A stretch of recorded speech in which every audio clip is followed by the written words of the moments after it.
Assalamualaikum warahmatullahi wabarakatuh. Selamat pagi, salam sejahtera bagi kita semua. Yang saya hormati Bapak Arman bin Anwar SPD MPD serta teman-teman yang saya banggakan. Perkenalkan, nama saya Yuli dengan NIM 2512378, kelas BKC 25, Prodi Bimbingan Konseling. Pada pertemuan kali ini saya akan membahas materi teori perkembangan karir. Baik, di sini saya akan menjelaskan latar belakang dari materi teori perkembangan karir, yaitu karir merupakan salah satu aspek penting dalam kehidupan individu karena berkaitan dengan masa depan, kesejahteraan, serta proses aktualisasi diri seseorang. Pemilihan karir tidak hanya dipengaruhi oleh kemampuan atau kesempatan yang tersedia, tetapi juga berkaitan dengan minat, nilai kepribadian, dan konsep diri individu. Oleh karena itu, pemahaman mengenai proses perkembangan karir sangat penting agar individu dapat membuat keputusan karir yang tepat dan sesuai dengan potensi yang dimilikinya. Selanjutnya kita masuk ke dalam menurut Donald Shupert. Teori perkembangan karir menurut Donald Shupert merupakan teori yang melihat karir sebagai sesuatu proses yang berlangsung sepanjang rentang kehidupan, lifespan, dan sangat berkaitan dengan perkembangan konsep diri atau self-concept seseorang. Menurutnya, seseorang memilih pekerjaan sebagai bentuk perwujudan dan ekspresi dari konsep dirinya. Dengan kata lain, individu cenderung menentukan karir yang selaras dengan cara ia memandang dirinya sendiri, termasuk minat, kemampuan, nilai-nilai, dan karakter kepribadiannya. Selanjutnya, konsep teori Donald Shupert, yaitu yang pertama, tahapan perkembangan karir mencakup 5 fase utama, di mana ada growth, pertumbuhan, eksplorasi, stabilismen, pembentukan, maintenance, pemeliharaan, dan decline, kemunduran. Yang kedua, konsep lifespan menekankan bahwa individu menjalani berbagai peran kehidupan yang saling memengaruhi perkembangan karir individu. Peran-peran ini meliputi peran sebagai pelajar, pekerja, anggota keluarga, warga, masyarakat, dan lainnya. Yang ketiga, konsep self-concept adalah inti dari teori Donald Shupert yang menekankan bahwa karir adalah ekspresi dari diri individu. Konsep diri mencakup persepsi individu tentang minat, nilai, kemampuan, dan tujuan hidup individu.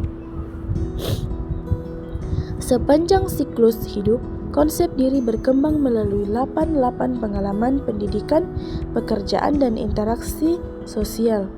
Kematangan karir secara maturity. Konsep ini mengacu pada kemampuan individu untuk membuat keputusan karir yang realistis sesuai dengan tahap perkembangan mereka. Kematangan ini mencakup pemahaman individu tentang minat dan kemampuan mereka, kesadaran akan pilihan karir yang tersedia, dan kemampuan untuk merencanakan langkah karir secara strategis. Selanjutnya, implikasi menurut Donald Shupert. Teori ini memiliki beberapa implikasi penting dalam pemilihan karir, khususnya dalam bidang pendidikan dan bimbingan konseling. Yang pertama, pemilihan karir sebagai proses perkembangan sepanjang hayat. Yang kedua, pentingnya pengembangan konsep diri self-concept. Yang ketiga, peran bimbingan dan konseling karir. Yang keempat, pentingnya kematangan karir. Kelebihan dan kekurangan. Kelebihannya berdasarkan teori yang dikemukakan oleh Shupert. Kelebihan yang terdapat dalam teori ini dapat digunakan untuk mempertimbangkan bahwa individu perubahan dari waktu ke waktu. Selain itu, dapat membantu siswa memperjelas konsep diri, mewujudkan konsep diri dalam berkaitan dengan pilihan terhadap peran yang dimiliki, tersedianya kesempatan untuk mengambil keputusan sepanjang hidup secara dapat mengetahui tahap perkembangan karir jelas.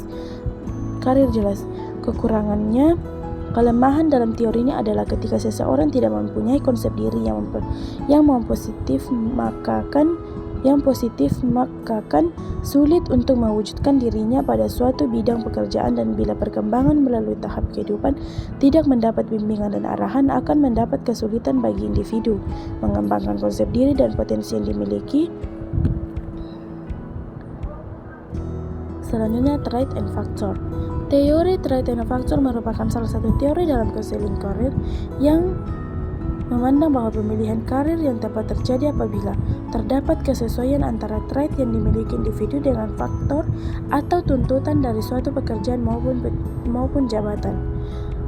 Trait menunjuk pada sifat, potensi, atau karakteristik yang dimiliki seseorang, sedangkan faktor berkaitan dengan persyaratan, kondisi, atau tipe yang dibutuhkan dalam suatu pekerjaan atau jabatan. Teori trait and factor ini pada dasarnya memiliki beberapa tujuan, yaitu yang pertama, klarifikasi diri, yang kedua, penerimaan diri, yang ketiga, pemahaman diri, yang keempat, aktualisasi diri, dan yang kelima, pengarahan diri.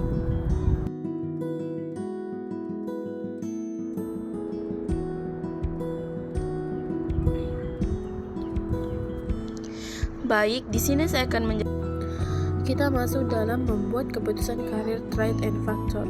Menurut teori trait and factor, terdapat 3 hal utama yang perlu diperhatikan, yaitu pemahaman individu terhadap dirinya sendiri, pengetahuan mengenai berbagai pilihan karir, serta prospek pekerjaan, dan yang ketiga, kemampuan individu dalam mengambil keputusan karir.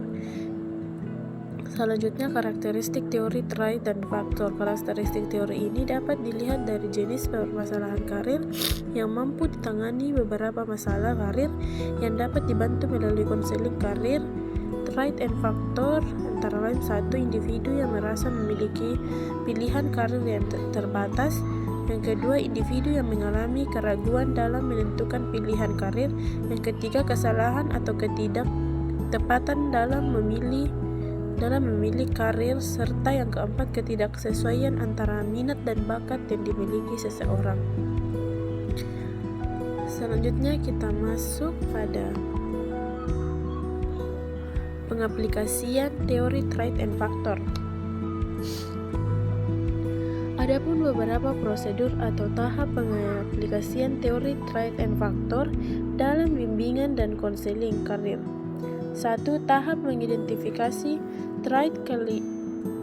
Pada tahap ini, konselor berupaya membantu klien mengenali dan memahami trait yang ada dalam dirinya. Trait adalah sifat atau karakteristik berpikir, perasaan, dan perilaku klien yang sudah melekat dalam diri klien.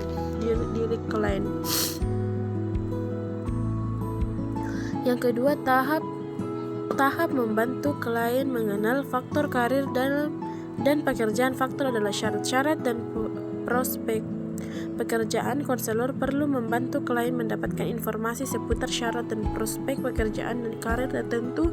Faktor inilah yang kemudian dicocokkan dengan trait yang telah diidentifikasi.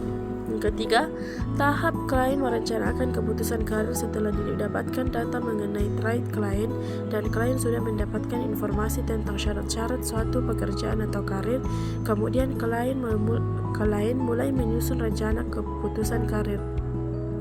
Yang keempat, tahap membuat keputusan karir. Setelah klien menyusun keputusan karir dan setelah melalui pertimbangan, maka klien akan membuat keputusan tersebut adalah pilihan karir klien terhadap suatu pekerjaan atau karir.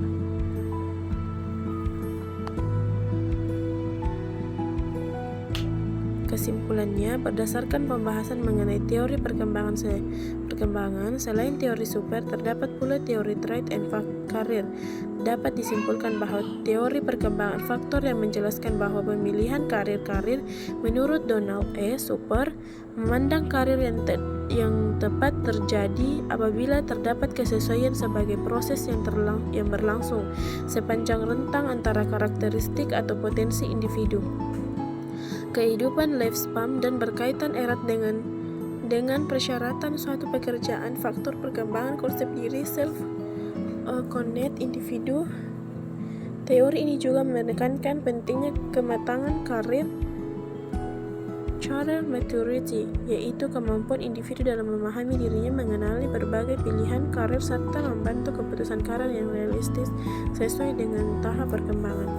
Itulah tadi materi dari saya. Terima kasih.